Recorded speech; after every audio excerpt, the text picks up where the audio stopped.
Hello विद्यार्थी मित्रांनो, माझं नाव अब्दुल नासिर, शासकीय अध्यापक महाविद्यालय अकोला, B.Ed सेकंड इयर. आज आपण पाहणार आहोत विषय मराठी.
आपला जो विषय आहे मराठी वर्ग 6.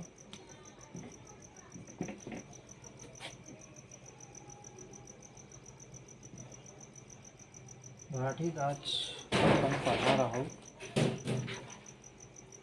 आज आपण पाहणार आहोत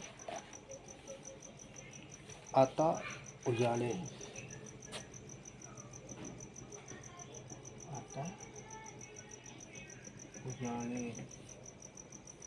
ही एक कविता आहे.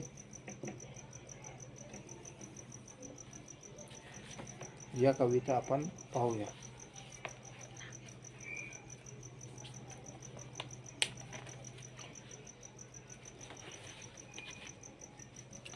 आता उजाळेल खिन्न आंधळा अंधार, आता ओसरेल पार लहरीत किरणाची कलाबूत मोहरेल.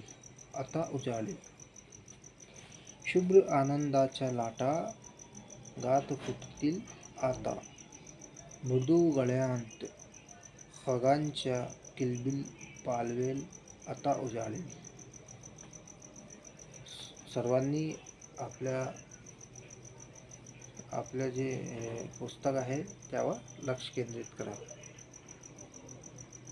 वारा हसेल पर्णांत मुग्ध हिरवेपणात, गहीवरल्या प्रकाशी दहीवर मिसळेल. आता उजाळेल. आनंदांत परिजात उधळील बरसात, गोंड कोवळा गारवा सुगंधांत थरारेल. आता उजाळेल. उडतील नळकट कळ्यांतले देवदूत, निळा सोनेरी गौरव दिशातून उमलेल.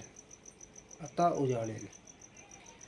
निळे आकाश भरून दाही दिशा उजळून प्रकाशांचे महादान कणाकणांत स्फुरेल. आता उजाळेल. आज सारे भय सरे उरी ज्योतिर्मय झरे, पहाटेचा आशीर्वाद प्राणातून उगवेल. आता उजाळेल. आता आपण ह्या कविताचा वाचन केले. या कवितेमध्ये आपल्याला काय समजून सांगितले आहे हे आपण पाहणार आहोत. यांचे जे लेखक आहे मंगेश पाडगावकर आहे. आणि मंगेश पाडगावकर यांनी या कवितेत काय सांगितले आहे हे आपण पाहणार आहोत.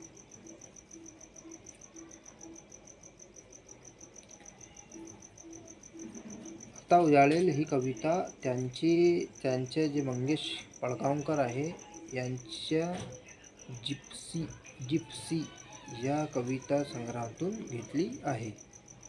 चला आता या कवितेत काय आहे या आपण पाहणार आहोत. आता उजाळेल. आता उजाळेल म्हणजे उजाळ म्हणजे काय? उजाळ म्हणजे काय?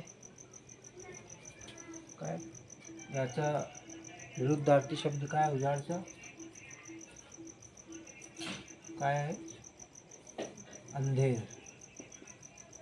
उजाळचा विरुद्धार्थी शब्द आहे अंधेर. बरोबर. अशा प्रकारे उजाळ म्हणजे काय? चमकणे. अंधेर म्हणजे काय? अंधेर.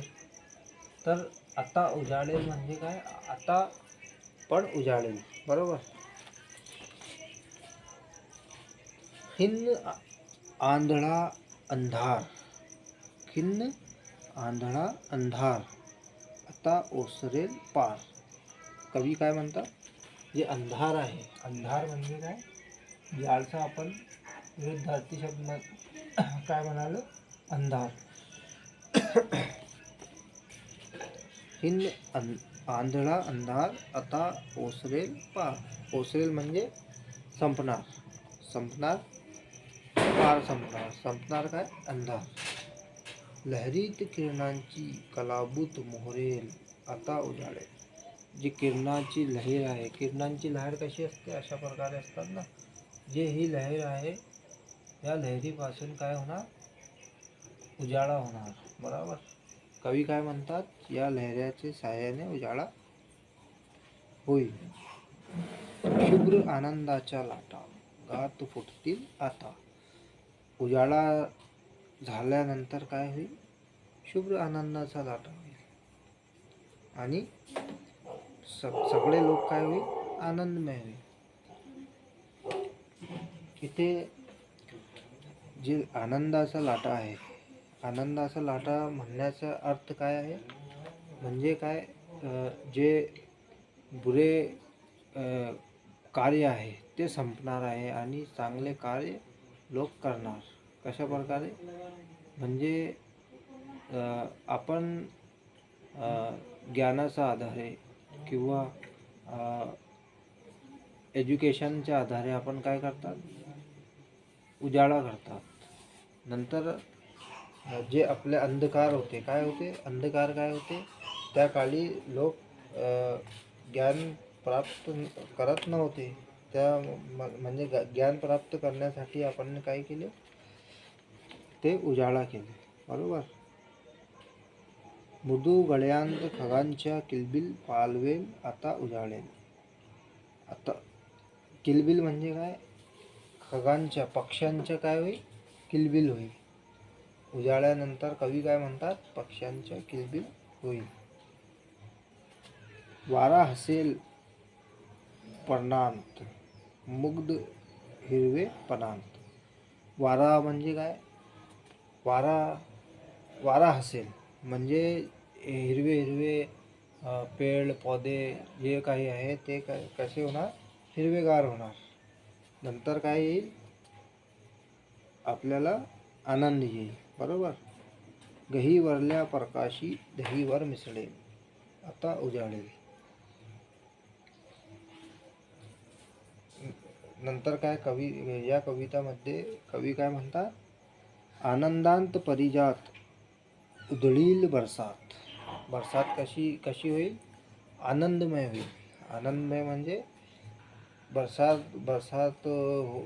बरसातीनंतर काय? सगळे लोक काय कसे होईल? आनंदमय होईल. गोळ कोवळा गारवा सुगंधांत थरारेल आता उजाळेल. जे पक्षी आहे, पशु पक्षी आहे, ते कसे होईल? आनंदमय होईल. तर कवी म्हणतात या जे आहे उजाळेल. तर या कवितेचा मुख्य उद्देश काय आहे? या कवितेचा मुख्य उद्देश आहे जे पर्यावरण आहे यांच्याशी जे नाते आहे, लोकांचे जे नाते आहे हे दाखविणे हे कवितेचा मुख्य उद्देश आहे. म्हणजे काय? पर्यावरणात जे बदल घडते, बरसात येते, पाऊस येते, वारा येते, त्या प्रकारे अशा वेगळे प्रकारच्या या कवितेत आपल्याला जे पाहायला मिळतात. फुलतील न नकळत कळ्यांतले देवदूत, निळा सोनोरी गौरव दिशातून उमलेल आता उजाळेल. जे निळे प्रकाश आहे, निळे प्रकाश पाहून आपण कशा होतात, आनंदमय होतात. अशा प्रकारे कवी काय म्हणतात, निळे प्रकाश पाहून आपण काय होतात, आनंदमय होतात. निळे आकाश भरून दाही दिशा उजळून, प्रकाशांचे महादान कणाकणांत स्फुरेल आता उजाळेल. प्रकाशाचे महादान म्हणजे काय? प्रकाशाचे महादान, प्रकाशाचे महादान म्हणजे जे प्रकाश आहे, जे निळे निळे आकाश आहे, निळे निळे आकाशात जे प्रकाश आहे आणि उजाळा आहे, त्याला कवीने काय म्हणाले, प्रकाशाचे महादान म्हणाले. म्हणजे प्रकाश आपल्याला काय प्रदान करते, उजाळे. आज सारे भय सारे पुरी ज्योतिर्मय झरे. झरे म्हणजे जे झरणे आहे हे कसे होईल, ज्योतिर्मय होईल. पहाटेचा आशीर्वाद प्राणांतून उगवेल आता उजाळेल.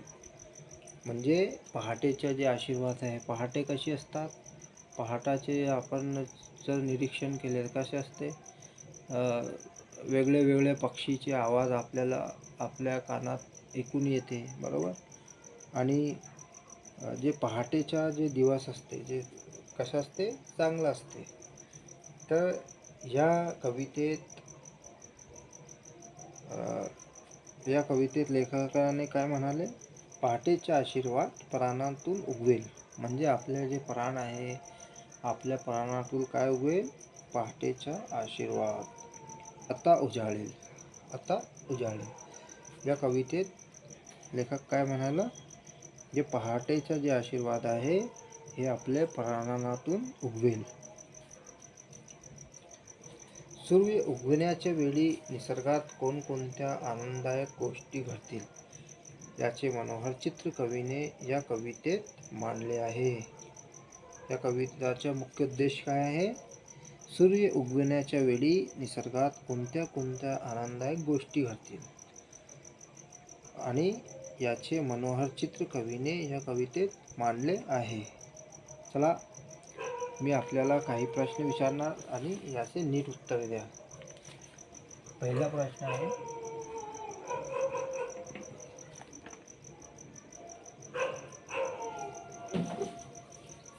मुगद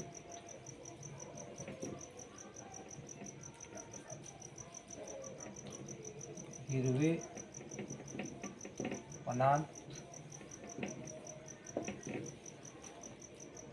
कोण हसेल, कोण हसेल, चला सांगा. मुगद हिरवेपणात कोण हसेल, चला सांगा, कोण हसेल. आताच पाहिले ना आपण, मुगद हिरवेपणात कोण हसेल, कोण हसेल, वारा हसेल, बरोबर. कोण हसेल, उत्तर काय आपलं, वारा हसेल, वारा. मुगद हिरवेपणात. आपला जो दुसरा प्रश्न आहे, आता काय गात फुटतील, आता काय गात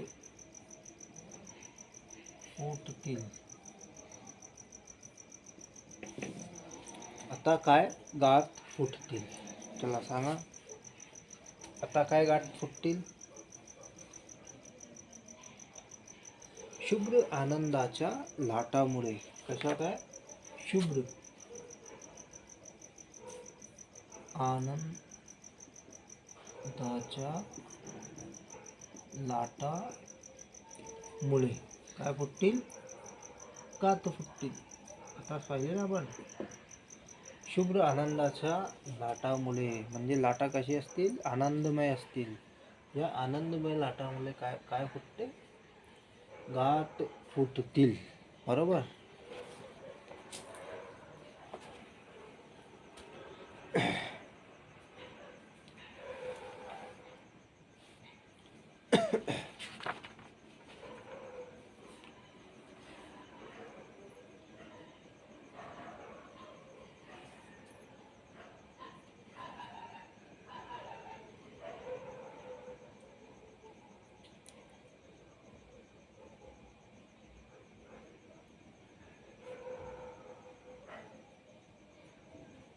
चला, नेक्स्ट आपलं जे आहे यामध्ये, या कवितेमध्ये शब्दांना लावलेले विशेषण पाहायचं आहे. या कवितेमध्ये शब्दांना लावलेले विशेषण कोणते आहे हे पाहणार आहे.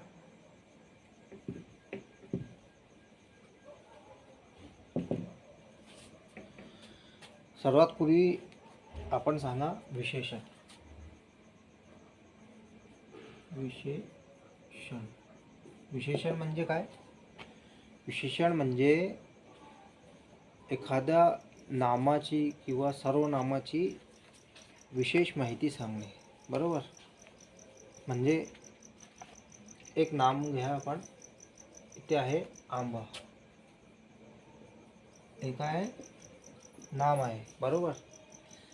तर आपण सांगते आंबा कसा आहे, गोड आहे, तिखट आहे.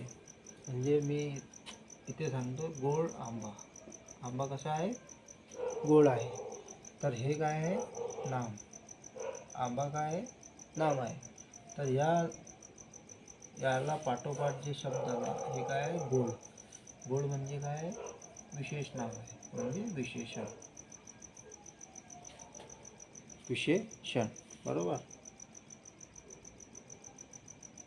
नामाची विशेष माहिती देणारा जे शब्द आहे त्याला काय म्हणतात आपण, विशेषण म्हणतात. दुसरा आहे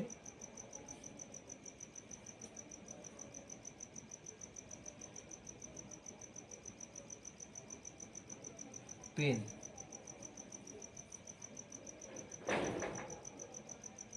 पेन. आता मी आपल्याला सांगेल निळी पेन. आता यामध्ये काय आहे, पेन काय आहे, हे नाम आहे. कशाचं नाव आहे, पेन एक नाम आहे. आणि निळी, निळी काय आहे, विशेषण आहे.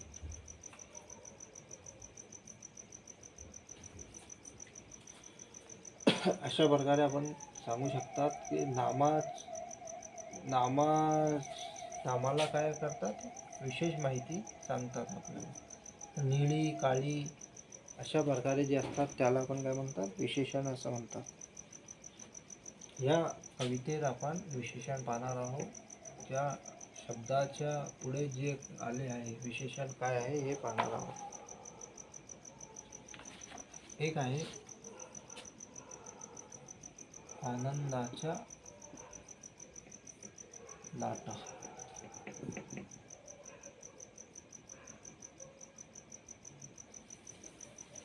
दुसरा आहे आकाश.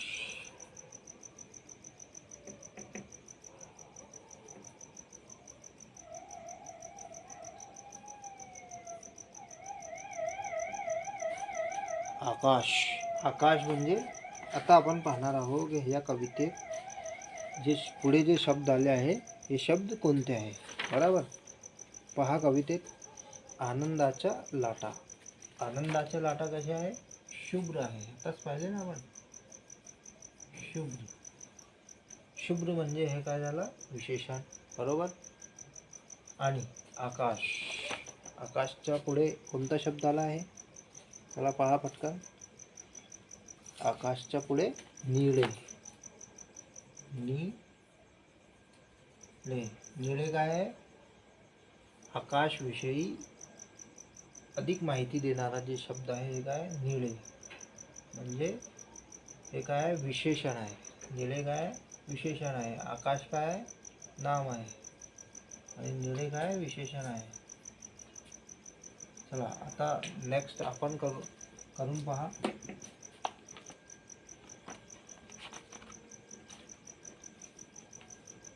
गारवा, डॅश डॅश डॅश गारवा.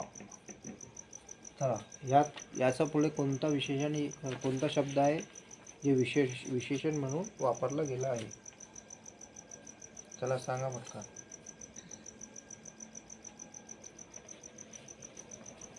हां बरोबर, कोणता आहे?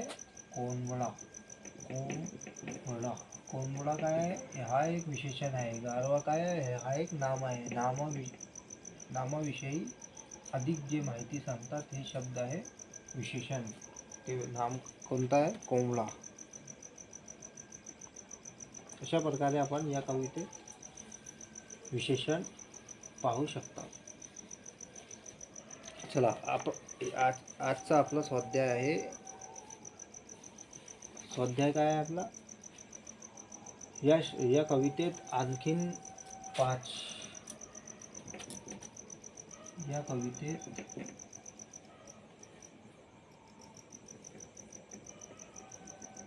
5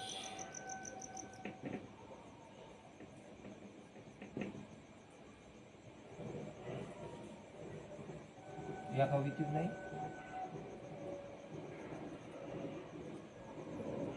5 विशेषणाचे प्रकार, 5 विशेषणाचे वाक्य, 5 विशेषणाचे शब्द बनवून आणायचे आहे. वाक्य नाही बनवायचं आहे आपल्याला, 5 विशेषणाचे शब्द बनवून आणायचा आहे. विशेषण लक्षात आला ना सर्वांचा? बरोबर. अशा प्रकारे आज आपण पाहिले आता उजाडेल या कविता मंगेश पडगावकर यांचे हे लेखक होते आणि त्यांनी आता उजाडेल या कविता लिहिली.